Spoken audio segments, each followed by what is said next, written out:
Hi, I'm Ryan, and my life is average.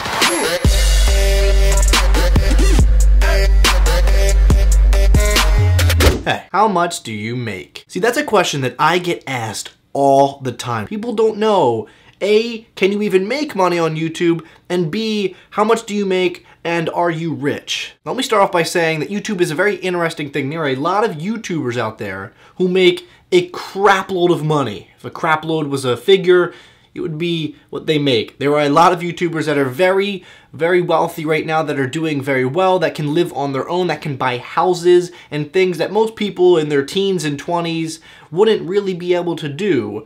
But for me, that isn't the case, and I know for a lot of YouTubers especially, that isn't the case at all, so I want to put some of these things to rest. The cool thing about YouTube is there's always the possibility to make a good amount of money, to have enough money to have a family and a future and things like that.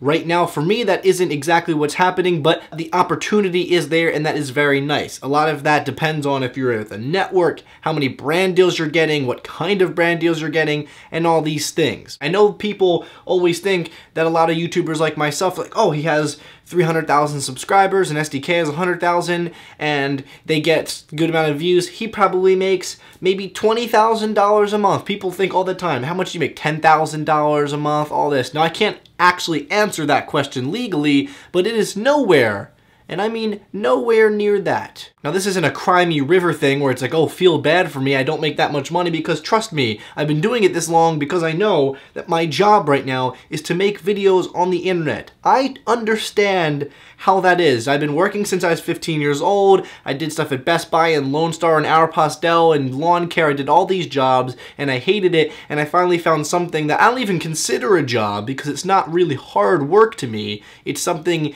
up here, which I love. Because last week I tweeted that I was not going to VidCon, and a lot of people were upset, and I totally understand why, but then there were people I saw in my indirects that were saying, oh, you know, if Ryan really wanted to go, he could, because I said, you know, like, I couldn't afford it. I could not afford VidCon. And I think a lot of people were like, yeah, that's an excuse, whatever. I literally cannot afford VidCon. The big misconception about all these things is people think that everyone that goes that's a YouTuber like myself or someone on SDK, like that we get paid to go or everything is comped. That isn't the case. I just don't have the $1,500 right now because I have paid for all these events before, like Playlist Live. I pay to get down there, I do all these things. I never get paid for it. Some YouTubers do, and that's fine. I understand that there's a hierarchy, but I personally don't get paid for these events, and sometimes it's just not possible for me to do these things because I'm one of those people where I don't like handouts. I've paid for everything in my life. I bought my car, my braces. My braces were like $7,000 because it didn't cover my insurance. Paid for that, paid for my schooling, did all these things on my own. But there's a point now in my life where I'm on YouTube and I'm successful, but financially I'm not doing that well. So it's kind of a weird crossroad. And of course there are people that'll say like, hey, why don't you get a real job or do this? Totally understand that point. I would probably say the same thing to someone, but it's kind of a thing morally with me where now I'm like, listen, I've done this for so long now. I always said to myself, you know, like, I'm gonna prove everyone wrong that said I can't do this full time, I can't do YouTube, I can't make this a job, I can't make a living on it, and I've always wanted to just prove them wrong.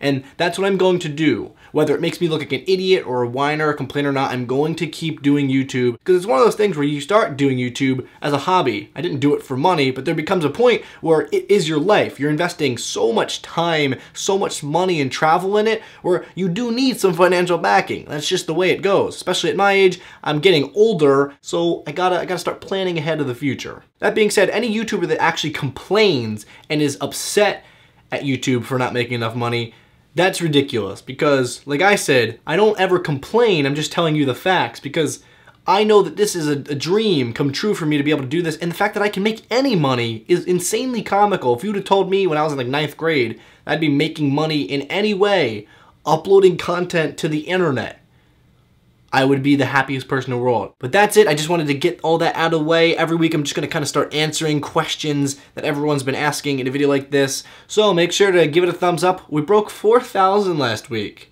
Hey, I asked for 4, we got 4,000. This week I'm going to ask for 5. Literally just 5 likes.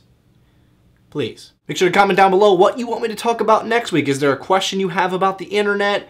Anything. I don't care. Just comment something. That's it for me. I will see you guys next Friday. And whoa.